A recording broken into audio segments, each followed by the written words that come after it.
Black Myth Wukong. I've put about 41 hours in, beating all the secret bosses, explored all the secret areas, gotten the best weapon, finished the game. The TLDR for this video is, Black Myth Wukong will go down as one of the greatest debut games for a new AAA studio.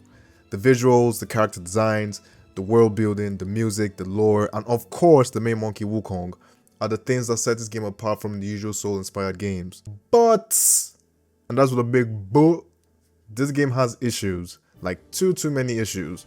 Now, if you want to really know what I think of the issues the game has and my overall anger towards certain bosses, stay to the end of this video. Men and women of culture, welcome back to the channel. Your boy Senzu. We are back at it again. We are back with another video.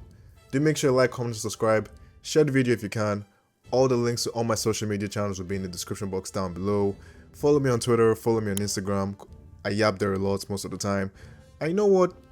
Just click like and subscribe. Without further ado, let's hop back into the video. Now, just to set the playing field for this video, I'm going to give you guys a brief description of exactly what this game is without any spoilers. Now look, there aren't going to be spoilers in this video. All the things you're going to see, well, there might be minor spoilers and minor boss spoilers, but no story spoilers. So, Black Myth Wukong is an action game that allows you to control the most beloved mythical being in Chinese mythology in Sun Wukong, and takes place after the events of Journey to the West. For context, Journey to the West is a 16th century Chinese novel and probably one of the most influential pieces of Chinese literature that follows the monk Xuanzang on his way to India, accompanied by three characters, Zhu Bajie, Xiao Wujing, and the main character of a game, Sun Wukong. The game is heavily inspired by this novel, and you can clearly see it in its depiction of certain characters you come across in this game. Unfortunately, like very many Souls-born games, Souls-like games of that sort, that's literally where the story element of this game ends. You see, like similar Souls-like or Souls-inspired games, the story is pretty shallow for what it is. The lore is what really shines in similar games of this nature, and it helps when your lore building is coming from a 16th century novel that has inspired billions of literature.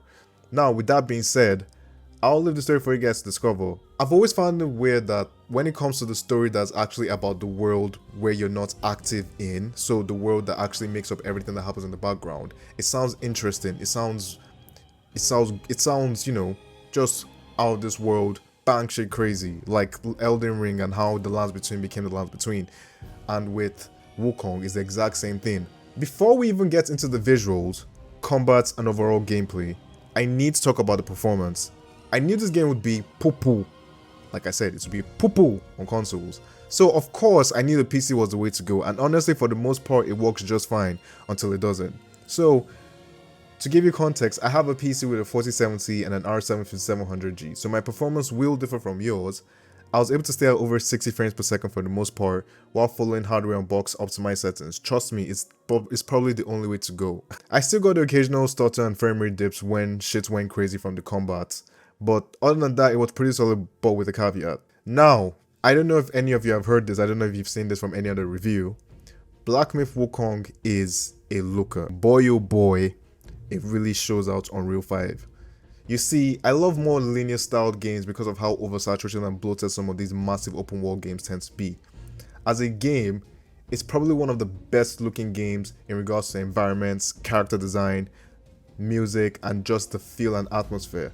The outrageous scenes even during the boss fights are just breathtaking, from fighting massive giants in a kaiju-esque mode all the way to fighting like actual dragons. Man, I'm not gonna lie to you fam, it's been a while since I actually just stopped to just watch certain boss characters and their movesets, cause it looks pretty as hell. However, as good as it looks, it has a massive hole when it comes to its game design and actual combat. For sure, there are no maps, which to some of you might be expected as it's a Souls-inspired game. But the problem is the chapters in this game range from very linear paths all the way to semi-open hub areas.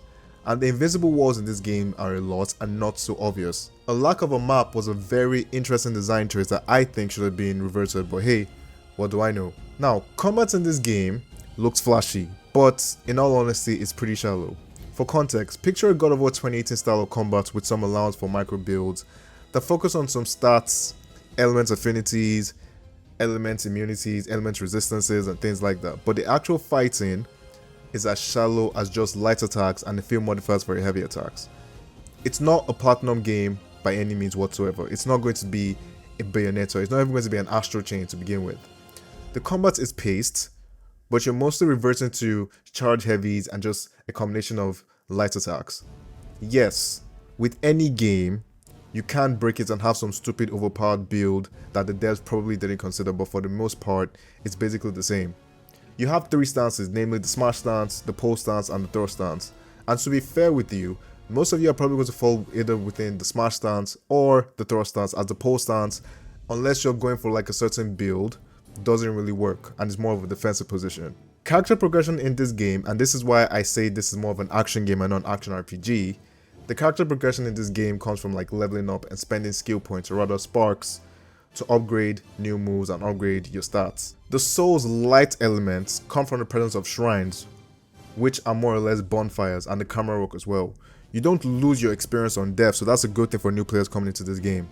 Now, for new gamers coming into this game, I'm going to be frank with you, I'm going to keep it real. The game isn't difficult. I'll say this game isn't hard, but at the same time, I'll say this game isn't easy. And the reason why this isn't easy has more to do with the artificial difficulty set by just particular input delays of the particular game.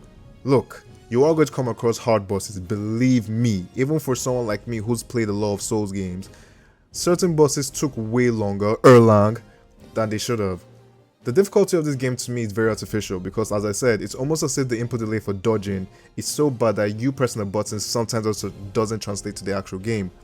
You also even have times when you want to heal only once, but once you've been spamming the button, you end up using all your heals. Now, speaking of bosses in this game, the bosses in this game are annoying as hell.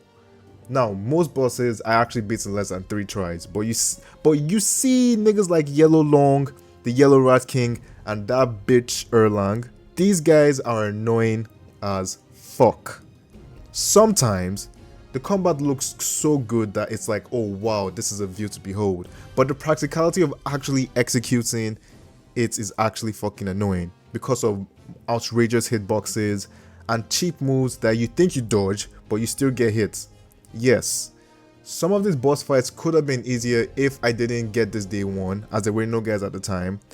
And probably I finished this, and even though I did finish this, but goddamn they were annoying. And look, I'm not even going to I'll be honest with you guys. In all the chapters, so there are currently 6 chapters in this game. Out of all the 6 chapters, apart from the last boss and the last secret boss, I probably played this game the harder way. You do get a spell in this game that locks away all your spells, but then increases the damage output per se. So I played this game the hard way and I just relied on my reflexes. So which, honestly speaking, I'm not even entirely sure of the game design, because with just relying on just your reflexes and just a greater damage output, I was able to do a lot more damage than if I had used something like a Pluck of Many or a Cloud Step or like an Iron Defense thing. In conclusion, this is the part where I tell you guys to either buy this game, wait for a sale, or never touch. So similar to my TLDR, these are all the issues and some of the great things I love about this game. Now, to be fair with you, I still think you should buy this game. Depending on how the games that do come out this year look, I think this game might make it into Game of the Year. Maybe. It's probably going to make it into my top 5. But for the most part, this game is a solid game. It's a solid experience. It has its issues. It has its performance issues. If you're into Souls-like games, Soulsborne games, if you're into games that actually test you, that challenge you, even though the challenge in this game is more artificial than actually imposed, I do recommend this game for anyone who actually wants a good game to get into. And hey, you could just wait for these games to go on sale, because by then, a lot of the problems I faced should have probably be ironed out and stuff. So what do I think of this game? Leave in the comment section down below what I think of Black Myth Wukong. And even speaking of Black Myth Wukong, apart from this game being one of my most enjoyable games this year, I also talk about how this game is probably going to change the gaming industry from now till years to come. You can find in this video over here. Do make sure to like, comment, subscribe, share if you can. Thanks for watching this video. Hope to hear from you soon. Peace.